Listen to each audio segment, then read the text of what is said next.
Not many salespeople have the ability to completely change the trajectory of a business, right? Anyone that's great is not going to leave a company if they've been there for more than 12 months or 2 years. No one likes to be sold to. If people will disengage online if we try to sell, but we have to come from the mindset, I genuinely want to help the customer see the right value for them to make a decision to move forward if they see fit. So it has to be completely customer centric.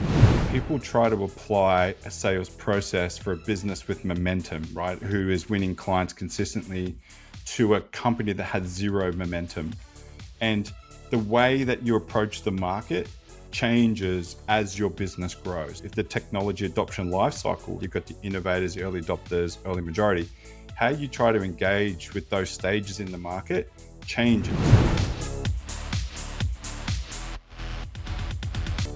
We are already in season 5, which means we had 80 guests so far. And in season 5, we're going to dive more into challenges and topics again, which you will experience as a founder like myself.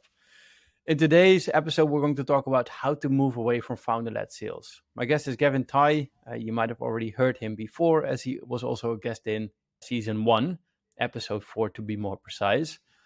After the podcast, I chatted with Gavin multiple times around our sales process and how to become more sales market fit, which we also discussed in the podcast episode.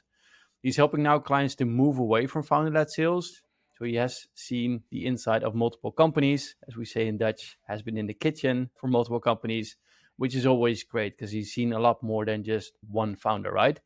Without further ado, welcome to the show, Gavin. G'day, Joran, and congratulations on season 5. Did you expect you'd be here at 81 episodes now? Did you ever think you'd be at this place? No, it's a good question. I normally ask the questions. I wasn't prepared for this. No, yeah, I started the podcast just out of fun and to learn for myself. I never imagined I get this far, and the amount of guests and the quality of guests I had so far, I wouldn't thought about it when I started, to be fully honest. I'm really happy where we are with it right now.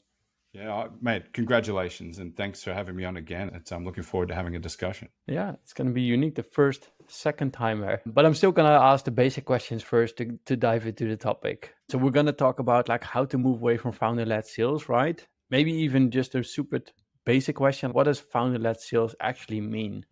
Yeah.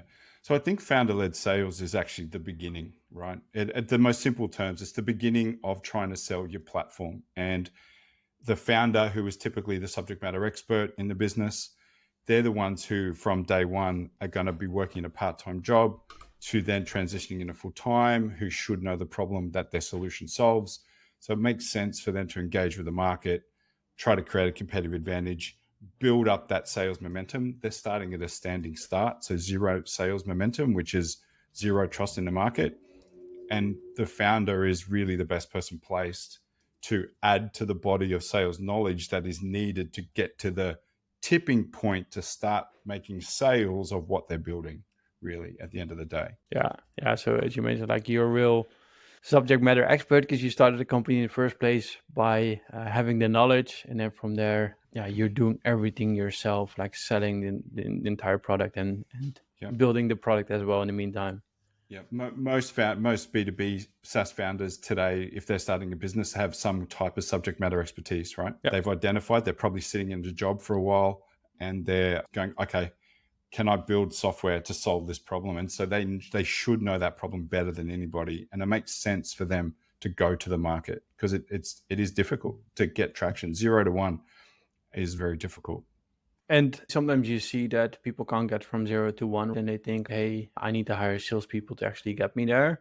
Yep. But why is it so important that you have founder-led sales in the early days? Yeah, so I'm a product of, I started working for an Australian startup in 2015 and we weren't doing founder-led sales very well, right? So I come in as that plus. I wasn't +1, I was maybe 3, but the other 2 salespeople were failing and the founder wasn't that great at selling the product. He was great at getting interest.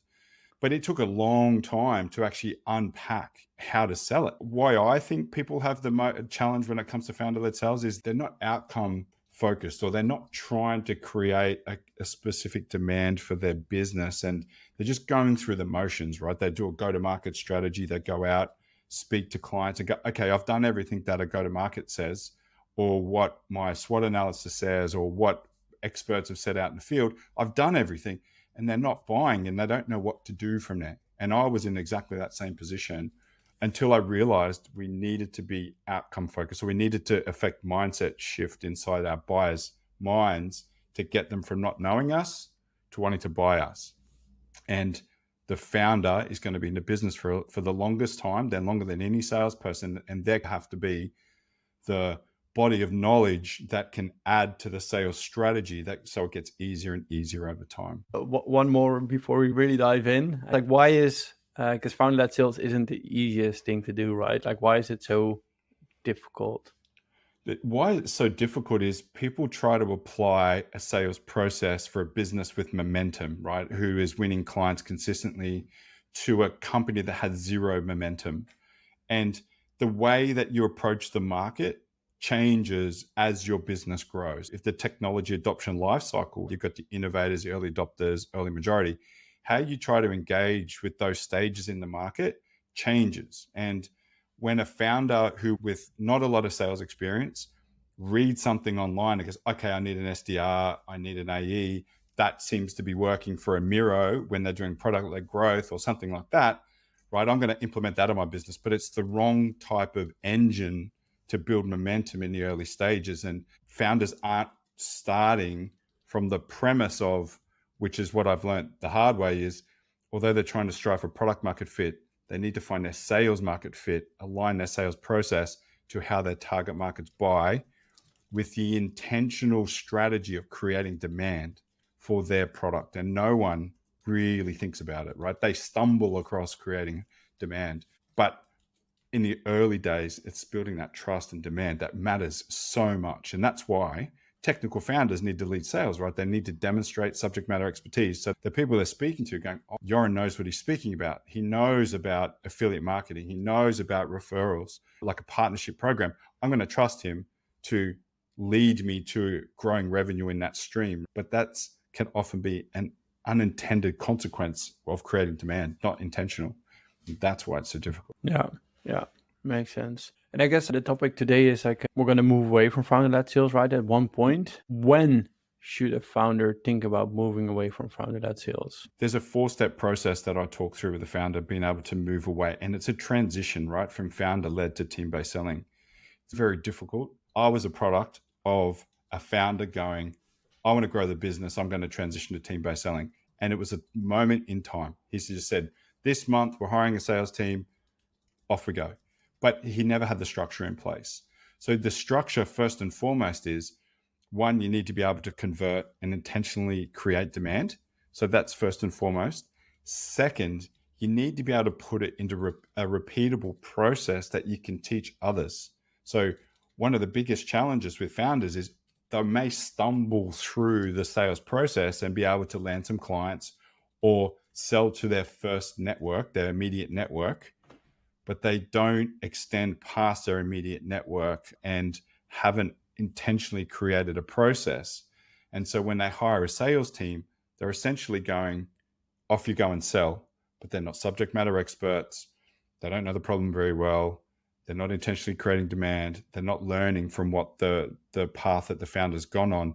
And often you see it all the time, 60, 80, 90% of first-time hires in a SaaS business, salespeople often don't work out.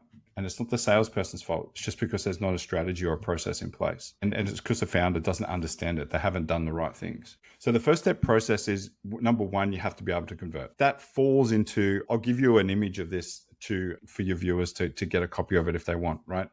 Inside converting, there's a whole heap of steps inside of that. But then once you're able to convert, then you have to be able to make it repeatable. So if you're doing bespoke sales processes for every single client, that's not scalable, right? It's not manageable. So you have to be able to put it into a repeatable framework to consistently create a conveyor belt of sales so people can move through in a consistent way. So you can build economies of scale. And then next is you need to be able to teach it. So that needs to be transitioned into a playbook, a sales playbook, right? And then out of that, once it can be taught, you can create a recruitment framework, a coaching framework, and then you need to be able to figure out how to manage those deals. So you need to have deal tracking, KPIs. You need to have a feedback loop to get better over time. And you need to be able to manage the sales process from 1,000-foot view across your salespeople. And that's why you need to do it in that 4-step process.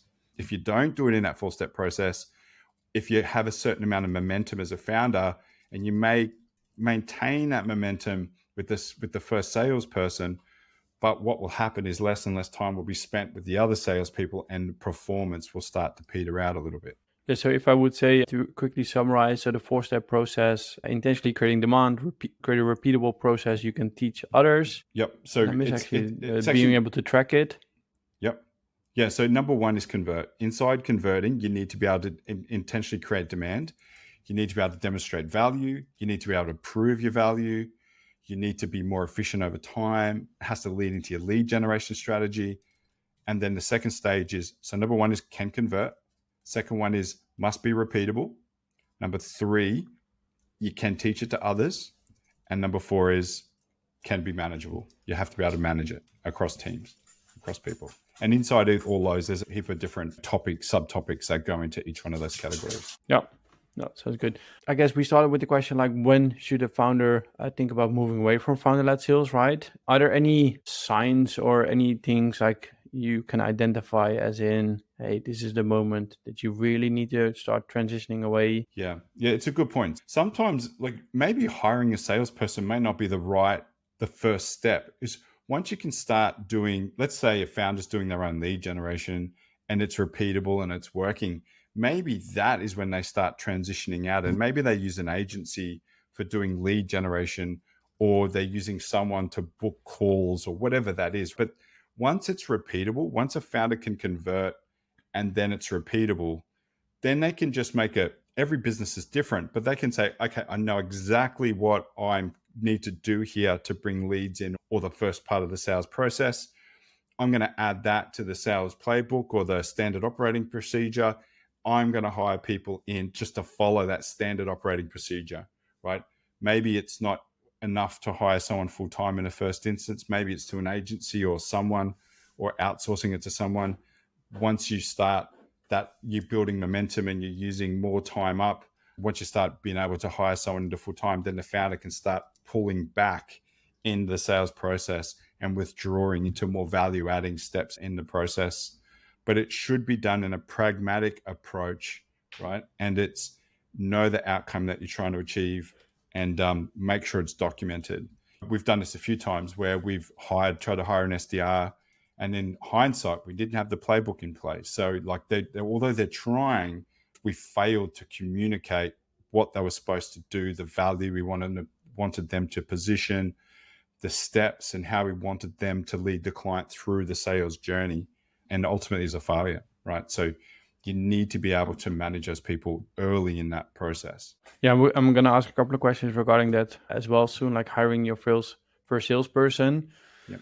But I think it's a great point you make here, as it is not always the salesperson's fault, right? If they're actually failing, you have to look at what have you been doing? So have you been creating these processes? Have you been making it repeatable? Are you setting them up for success instead of a failure? The typical process, or I experienced this as well, is a founder they're busy, right? So he'd hired us in, or me in, and he was like, oh, I can take that off my plate, go out and sell this platform. And it happened to be this platform was a multi-million-dollar SaaS platform, and I didn't realize the price point was so high at the time compared to others, but there was no support. And it was very challenging. And every year he would hire 4 or 5 salespeople, and by August that they were gone, because there was no support. You've got to support them, and you've got to be able to show them what they need to do. Otherwise, you're going to be wasting money. You're just not going to get traction, and it's going to really put businesses behind the 8 ball and be in real trouble. Yeah. Why is scaling beyond founder-led sales so crucial for long-term growth? At the end of the day, what it does is it allows you to go from one-to-one selling to one-to-many, and allows you to scale, right? I've got a client maturity scale that maps the whole journey of a business out from a founder thinking about an idea to a global led team. And a founder only has a certain amount of hours per week, right? And you don't want them to be burnt out as their business grows. So you don't want them to be involved in the everyday sales process, but they have to be They have to find a way to transfer their subject matter expertise and what they've learned during founder-led sales to a team. Without that, they're going to lose momentum. And without that, they're not going to be able to scale and reach that hockey stick growth or accelerated growth that they're hoping to achieve, or their shareholders expect them to achieve. And the main reason is because there's not the founder doesn't learn the critical lessons in a framework that works. And two is they don't transfer that knowledge that they've learned in a way that's teachable to others, so they don't get the results, or the results have an impact, right? It does affect growth over the long term. Yeah. And what you might see a lot as well is that if founders did founder-led sales, they have been accustomed to do everything themselves and lead the entire sales process. How do you actually make sure that you also are able to let go, avoiding any kind of micromanagement within sales? And what is the fine line? Because if you don't give any support to sales, you're gonna have the same what you experienced. So I guess what is the best way to let go? The best way to let go is have a framework, right? Most businesses will have a process. They will follow spin selling, or they'll follow MEDDIC, but that's a methodology. It's not a strategy for specifically creating demand and a need for your product. And to do it in a method, I use this method that I created called the 5-8 method. And it's a framework that every business must go through, a customer must go through in order to buy what you're selling. And the first and foremost is you want to educate the market on the root issues that exist in the industry that you're solving. And once you can get agreements on that, because SaaS software is essentially, it's intangible. All B2B SaaS software is, it's a business process improvement tool. That's all it is. So we have to be able to give context to the business process that your solution fixes. And most people, they don't even think about this. They think the market understands what the problem is. But you need to, first and foremost, educate the market on the industry problem at large. And then two, you need to articulate your solution.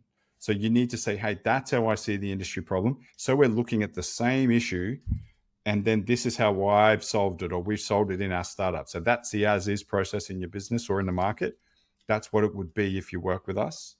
And then next is demonstrate. So you want to be able to educate, articulate your solution, then actually show it in real time, demonstrate it, opposed to just doing a demo without context.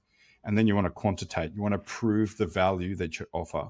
Most businesses don't go through a process to actually prove their value in relation to their target buyer's business, because people will only make a decision in their own best interest. So you need to give them context to the problems going on in their business before they make a decision to move forward. And then out of that, once you quantitate, then you formulate. You need to formulate your response or your strategy to win them as a client, whether it's a land and expand strategy, whether it's a whole organizational rollout, whether it's just a POC or it's initial implementation. You need to formulate your strategy depending on how they will need to buy you. And as a founder, if you know that they're the stages they go through, then you can actually, once you get that repeated and you know it's working, then you can manage your team through each one of those stages. And you go, hey, did you skip the articulate? Did you show the as is and to be process? And they're like, oh, no, I didn't need to.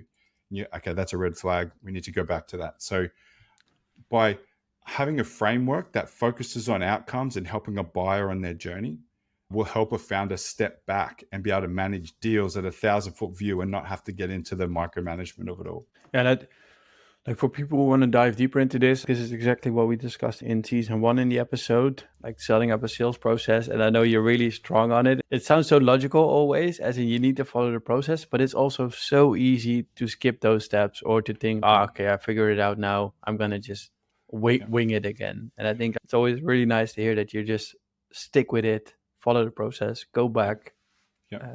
So there's a difference. So most people will tell when you ask them about what's the process for sales, but particularly B2B, right? You need to understand the economic buyer. You need to know when are they going to buy. If they've got budget approval, they're just things you need to know.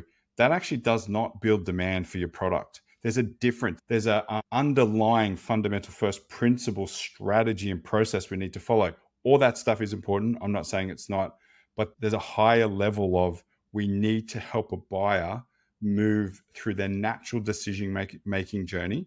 They need to see value. They need to be able to prove the value. And asking an economic buyer does not do that. We need to actually follow a framework. And every business goes through it. The car industry, when you go to buy a car, or the real estate industry has sales market fit. They know buyers, they have to align to how buyer buys, right? They know in a car industry, if you go in and buy a car and you need finance and you leave that car lot, you're probably not coming back because you get distracted, you go elsewhere. So what they do is they have finance people sitting in the showroom going, no, you want this? We have people here with finance, because they know they have to align to how buyer buys. And we have to align with how a person buys something. And it's the biggest life-changing lesson I learned selling this high-value SaaS platform is just help them buy, right? Help them go through their buying decisions, their buying stages. And it's a lot to do with mindset shift. Yeah. And then especially following the framework, making sure that you actually help them through the buyer journey. Are you struggling to find people and companies which have access to your ideal customer profile? At Reditus, we just launched the second side of the marketplace, which allows you to search, filter, and contact B2B SaaS affiliates which have access to the audience you're looking for. We do this by leveraging first-party data sources. Want to learn more? Go to getreditus.com. You've seen the inside of multiple kitchens. Let's talk about some fun things, mistakes. What are some common mistakes companies make while trying to make the transition, moving away from founder-led sales? One of the biggest mistakes that I see is founders, let's call a scale of 0 to 10. 0 not being very knowledgeable in a problem that a SaaS software company solves, and 10 being an expert.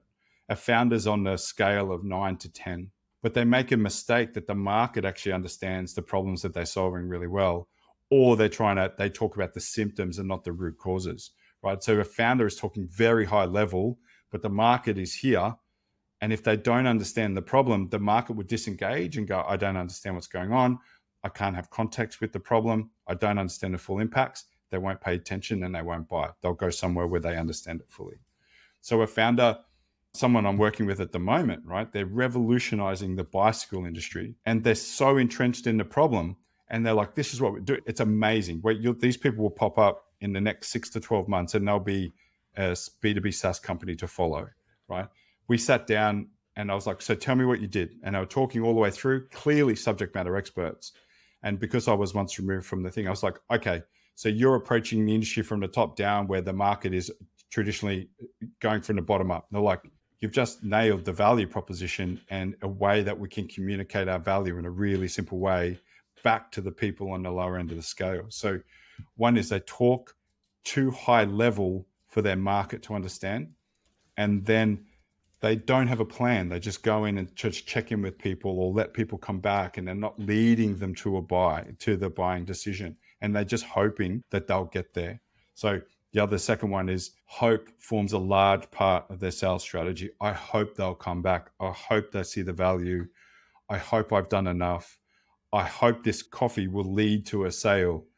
We need to remove hope as a strategy completely and try to lead someone to a sale with a very specific intent. I hope a salesperson will bring in sales because I'm not strong. It's very dangerous to rely on hope. Yeah. And I guess that's why you had that before repeatable process. So I guess like you can't rely just on hope. If you already done it yourself, build in a repeatable process, being able to teach it, being able to manage it, then after that, you're taking away almost the hope completely. Yes, no one likes to be sold to. If people will disengage online if we try to sell, but we have to come from the mindset. I genuinely want to help the customer see the right value for them to make a decision to move forward if they see fit. So it has to be completely customer centric. We have to put the buyer first and help them see what they can't see and use our subject matter expertise to help them go, oh gosh, this was a bigger problem than I thought. I have to solve it. I need to solve it. It's costing too much money, or I'm missing out on too much revenue, or it's too much risk in our business. Okay, I need to solve it. And now I need your solution. And it's not trickery. It's not trying to sell. It's genuinely trying to help our target clients using our expertise solve the problems in their business that they're not necessarily aware of to the fullest degree. Nice. Let's talk about hiring salespeople. So I guess you always start with the first person, right? Let's say we follow the 4-step process. So again, we converted, made a repeatable processes, being able to teach it to others and being able to manage it. Like, How do you hire your first salesperson? What do you look at, and how do you transition away from founder-led to hiring the first salesperson? I think it comes down to what skills you need in the business, right? Not necessarily the experience. I've seen so many people get caught up in seeing a salesperson work for a tier one software business to go, this guy's going to change our business. Not many salespeople have the ability to completely change the trajectory of a business, right? Anyone that's great is not going to leave a company if they've been there for more than 12 months or 2 years. But so what you need to have is a framework in place and know the skills that you need and the attitude. I was given a chance outside of B2B SaaS. So the founder gave me a chance. I was actually in blue collar recruitment, a very competitive industry that had high KPIs. And I come into the industry. I had a lot of background experience in blue collar work and operational work, but I come into the industry and applied my high KPI targets or face-to-face meetings, calling people and just getting in front of people. And that's really what the business needed at the time. We needed to get our name out there, and I needed to find a competitive advantage over the global Fortune 500 companies. So the thing is to look at what skill or task you need filled in a business, and then it may not be SaaS, that a SaaS industry or SaaS experienced person that you need. Maybe you need someone that comes from an insurance background or selling door to door, that is not afraid to pick up the phone and do what needs to be done to get the name out there, and the rest can be taught. I do not have a software background. I have an operational background. I'm a conduit that goes from really technical founders and helps them frame their messaging to resonate with the market. You don't need someone with a huge SaaS background, but you need someone who will do the work and you can teach, has a positive attitude, that will continue to do the work above and beyond what you need. But that's where I would start, is to go, what's the skills we need in the business? I don't need a $250,000 AE that work for IBM or Canva when I'm a startup, because I just don't need that type of experience. I need someone who's willing to get out there and just talk to so many people, have 50 conversations a month, right? But it helps to have a framework in place, a playbook that they can work to, that you can manage to, that works because you know it. And as it gets more experience and you start moving the AE or the salesperson through the funnel, or as you start going up in a tier, that you might need different salespeople. But I'm working on a framework to match salespeople with startups as well. You mentioned a lot of frameworks, right? Are these open, or is it only when people start working with you? Like how do we get access to all the frameworks you're mentioning? So frameworks are different. So the playbook it's a framework of the playbook. So that's what I work with my clients to help them develop, right? It's finding your sales market fit is fundamental, first principle based, but how it applies to a market, every market is different, right? Wherever you're approaching the market and the buyers, how they buy, you develop your playbook according to how they buy. Sellers have to align to how buyers buy.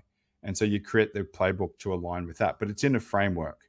Now, as far as the coaching and recruitment framework, that's all internal. But once you have the strategy to down pat, then it's easier to hire into, because you understand what you're getting people to do, opposed to the traditional way, going, okay, I'm going to hire salespeople. I'm going to let them go out and do what they want. They come from a software background. They know how to sell. It's a fool's errand to go down that path. And experience shows that most salespeople don't work out from that old way of doing things. Yeah. Yeah, and I like the approach, because if I look at, for example, my personal trajectory, like I did outbound sales with a company where I got trained to do, I don't know, what was it, like 70 calls a day. You need to have like 25 qualitative calls out of those, because not everybody picks up. And then you just, as we say in Dutch, a plate for your face. Like you're not afraid to pick up the phone. You just go at it. And then once you get to a job and then suddenly you only have to do 20 calls, you're like, oh, is this it? So the expectations are completely different. Then whereas you've never done cold calls and you have to do 20, they might think, oh shit, I have to call 20 people. So I like the skills set first, where if they already did the hard things, same as yourself, right? High targets, and then you move into a different industry where it looks a bit easier, then you're going to have somebody with good motivation. Yeah, 100%. There's a whole, doing the 70 calls, you naturally learn about tone and to match to the other person on the phone, the form of body language. When I come into B2B SaaS, I was like, No one's going to be calling these big enterprise companies in Australia. Everyone's going to want to do it by email. So I travel to every state, every capital city in Australia. I would be always on the road because I knew that was our competitive advantage over the incumbent Autodesk and SAP of the world who were in the client businesses already. So I was out there, not afraid to do what I was doing for 5 years before in the recruitment industry, but I was doing it on a larger national scale, and it ultimately worked out. And I inadvertently learned the sales market fit process as we went. But it's the effort that saw me through there in the early stages. And what the founder could not pay attention, he could not do the effort that I was doing because he was too busy. Yeah, makes sense. And this is the first hire, right? Like, how do you go after about the first hire? So how do you actually then grow a sales team after that initial hire? Yeah. So I think one of the biggest things is hiring your first one. You should not think about hiring your second one until your first one is actually being productive, right? It's like changing gears too quick. I think once you get the first person up to being productive, or at least productive in that stage of the pipeline, maybe that's enough for now. But depending on what you want to do, if your market's big enough or your region is just following that blueprint, right? This should always be iterating, lessons learned, the market's changed.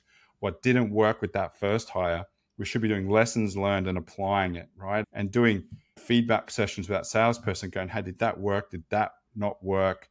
What are they doing to add to the framework? The framework should always be added to as the team. And as the body of knowledge gets bigger and bigger, it should get easier to add salespeople in, right? But it always goes down to the framework, right? It might take you 12 months to onboard the first salesperson and get them up to being productive, but then it might take you 8 months to do the second, and then the third could be 6, and then the fourth could be every 3, and then you're hiring someone every 2 months, but because you've got the process down pat. So I think there's a whole strategy, the crawl, walk, run strategy. Too many people try to go from 0 to 100 too quick. But I think there's no harm in taking your time and really learning what you need to learn, and then getting better each time from that. And you'll find that your momentum will maintain or maybe dip slightly, but you will bounce back a lot quicker and you'll reach that hockey stick growth quicker. Love it. I think this is almost somewhat going into the next question, like best practices. We talked about mistakes, right? You helped a lot of clients. Are there any best practices, like real cases you've seen? And is there anything you can share about what they did really well? Yeah, I can tell you what doesn't work well. I can tell you first and foremost, that what doesn't work well is the founder won't lead sales, right? They have to be able to at least oversee sales, and they need to be the hub where all the lessons come back to, right? If a founder does not control that, and the secret to great sales success in 2024 and beyond is the subject matter expert of the founder, right? Because they know the problem intimately. They can give context to the market to show them the inefficiencies and the risks that the business, their client, the buyers are in. So that's first and foremost. If you don't own that and you have a salesperson who is doing that, then you're at the mercy of them, right? And if they leave, all that tacit knowledge leaves the business, and it can cripple the business if there's not enough momentum. But the main thing that I see is the clients that I've worked with who are most successful, they're already doing the effort and their subject matter expertise. All we're doing is adding to a framework, and they go, oh, I've got it. There was just something that I was missing. And then they've been able to position their problem in the market. And then that gives if they can position the problem in the market really well, then it's a flag in the ground to really demonstrate their value against. And then they're off. So always creating a starting point of the sale, and that is around defining what that market problem is in context. That's the biggest thing. And we see it in the fitness industry, Joran, where if you were just to show someone that lost weight, you just show this skinny fella or skinny lady, you can say, oh, yes, I can see they've gone on some transformation, but it's not until you see their before photo that you go, wow, that's a massive journey. And that's where most founders make the mistake. They'll go, hey, this is us. This is our skinny photo image of what we do. We solve this, but you really need to show the starting point. Once you do that, everything goes from there, right? And it's just consistent effort over time, right? It's prioritizing sales effort, right? Make it the first or second priority of every day of the week. Don't leave it to the fourth or fifth of the day, because your buyers will be exhausted and they won't be open to talking to you. and your efforts could likely fall on deaf ears or tired ears because they're not in the headspace to hear from you. Yeah.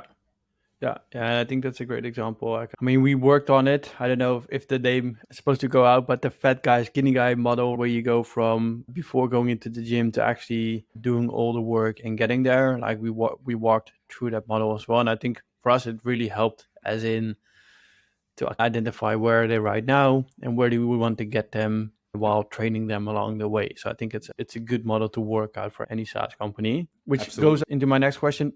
It's a bit of a promotional question maybe, but if you would, like, you're helping multiple businesses, right? What do you actually do? Like, how do you help them to build all these processes, frameworks? Yep. So every business is different, right? So they're on a different trajectory from how effective they are at selling. So the first stage is the framework's the same. First and foremost, the framework is the same. We need to position the right type of value at the right stage of their buying journey. But the first stage of this is an audit to understand where a business is in this stage of the transition from founder-led sales at the beginning of sales through to team-based selling.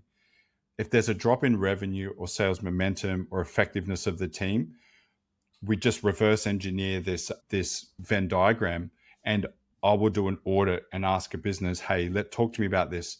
Often within about 5 minutes, we can unpick that, and then we work on actually. It's nearly always about creating demand. They don't specifically create demand, right? They haven't built enough trust with the market for them to buy consistently. So it's about that. And then how do we apply that and teach it to everyone in the team? But everyone is different. They're on a different spectrum. And so the first part is starting to find out where they are. So we'll do an audit, and then out of that, we'll make a plan. If you're a founder just doing solo founder-led sales, that's a different thing. The first and foremost, know where you are. You need to learn how to convert. So I work with groups of founders every now and then. We'll run a boot camp where we run the 5-8 method, which is the strategy of creating demand, right? It's about helping you convert, then helping you put that into repeatable process, right? And then once you can do that, then you're on your path to be able to hire salespeople and begin to scale in a pragmatic way that makes sense for your business. Nice. Yeah. We're going to dive into the final 3 questions. You already know them, but I'm going to ask your advice again. So when we look at a B2B SaaS company founder who's just starting out and trying to grow to 10K MRR, what kind of advice would you give him or her? Yep. So the main advice is slow down before you speed up. Right? Too many people try to scale too quickly, or they have shareholders that expect a return, right? The main thing is slow down, learn to convert, right? And you have to learn to convert past your network. Because of your network, it gives you a false representation of the value, right? So you have to be able to sell beyond your network. So slow down and crawl. That's crawl, walk, run. So once you can figure out how to convert, the first one is always the hardest, but the second and third are just as hard as the first, right? Because this is dark zone where you go, I think I'm doing everything right. I feel like it's right, but they're not buying. It's just that they need to go through their stages on their side. That's the first one to 10K MRR, is first and foremost, learn to convert, and through a repeatable process that specifically creates demand. You have to be able to create a need for change in a client business and a need for your product second. Without creating that need, it's a real difficult. Now, if you've got a market with a lot of momentum, that need is being created by your competitors or something else. There may not be an opportunity for you to position your subject matter expertise or your unique value proposition in a way because they already have an understanding of the problem and they're being drawn to the gravity of a competitor. So you have to still figure out how to create the need for change in your direction. And that starts with framing the problem that shows in a unique way that shows your unique value. Right now. So what kind of advice would you give a SaaS founder growing towards 10 million? So it's going to be a big step. Yep. So the biggest thing we want to do is increase our return on effort. So people talk about ROI, a return on investment, but sales is about return on effort. You don't want to have to spend 20 hours closing a client. If you can learn how to do it in 10 through automation or pre-done tools or other things, then you're increasing your return on effort. So this is why you've got to make it repeatable, build a sales playbook, share lessons learned across teams, and eventually you'll measure or you'll see downward trend in effort. Even if a company, say a company sales cycle 6 months, but you're only spending 10 hours of closing them opposed to 25 hours, what you're doing before, you've got a better cost of customer acquisition. So you could, in theory, close 2 clients in that time period because you're spending less time, right? And then it's about concentrating on that return on effort. And then you do that by having other salespeople in a team, transferring knowledge, scaling in a pragmatic way, managing deals, and then having the team being able to see possible speed humps and roadblocks and removing those before they get there to increase the likelihood of a deal closing. If you do all that, then the consequence of that is revenue growth, right? And that's how you get to $10 million. Exactly. Let me try to see if I can summarize this in less than a minute. What we just discussed about in 40 minutes. Doing founder-led sales right means you're the subject matter expert. So it's a great way to start. If you are going to hire sales, it's great because they are going to be outcome focused, which often at founder-led sales, you're maybe not. But before getting product market fit, make sure you have sales market fit. Again, listen to season 1, episode 4 on how to create demand. Moving away from founder-led sales, 4-step process, convert. So intentionally create demand, create a repeatable process, being able to teach this to others and being able to manage it. Gavin has a Venn diagram, which he will share. And you need to have a framework which focus on outcome and the journey buyers actually go through. We can share that as well. Move away when things are repeatable. So do it in a programmatic approach. You need to educate your prospects on the problems, communicate them into a way that the market actually understands it, where you put the buyer first. When hiring your first salesperson, know the skills you need. So SaaS experience is not crucial, but really look for skills and don't hire anybody else before number 1 is productive. So get the processes in place before hiring next team members, and then try to work out maybe your fat guy, skinny guy model. When you look at the gym example, so where does somebody start? When do you want to lead them towards? And really slow down before you speed up. So crawl, walk, run, and then build a repeatable playbook. It will help you to decrease the effort, where you can focus on return on effort. Yeah, that's absolutely. Yeah. It seems overwhelming, but it's actually quite straightforward. We all inherently know this stuff, but we often skip it. And as we know it as buyers better than we know it as sellers, right? Because if we go into a store and someone does skip something here, we'll go, well, hang on a sec, that is not working for me as a buyer. But as sellers, we forget it. So yeah, it's about being practical and first principle. It has to be, otherwise it won't work. Yeah, creating the process and actually following them, it's gonna be crucial. Yeah. Absolutely. If people want to get in contact, Gavin, how can they do so? LinkedIn. I'm always on LinkedIn. So Gavin Tye, Gavin Tye at LinkedIn.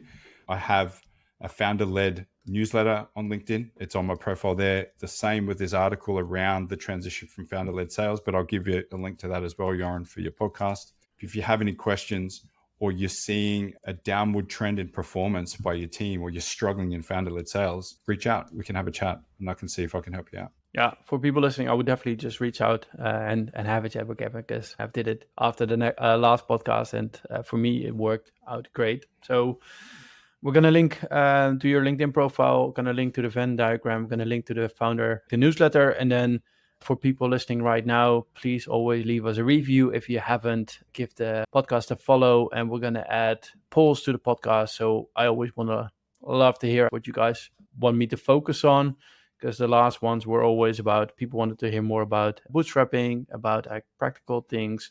So really try to do that in season 5. So just give me feedback and I'm more than happy to incorporate it into this season. Thanks again for coming on, Gavin. Mate, congratulations on the 4 seasons so far. And yeah, it's been amazing. It's one of my top 5 podcasts I listen to all the time. Yeah, keep up the great work and see you again as a 3rd guest on season 10, eh? Yeah. Nice. Love it. Thanks. See you, mate. Thank you for watching this show of the Grow Your B2B SaaS podcast. You made it till the end, so I think we can assume you like this content. If you did, give us a thumbs up, subscribe to the channel. If you like this content, feel free to reach out if you want to sponsor the show. If you have a specific guest in mind, if you have a specific topic you want us to cover, reach out to me on LinkedIn. More than happy to take a look at it. If you want to know more about Reditus, feel free to reach out as well. But for now, have a great day and good luck growing your B2B SaaS.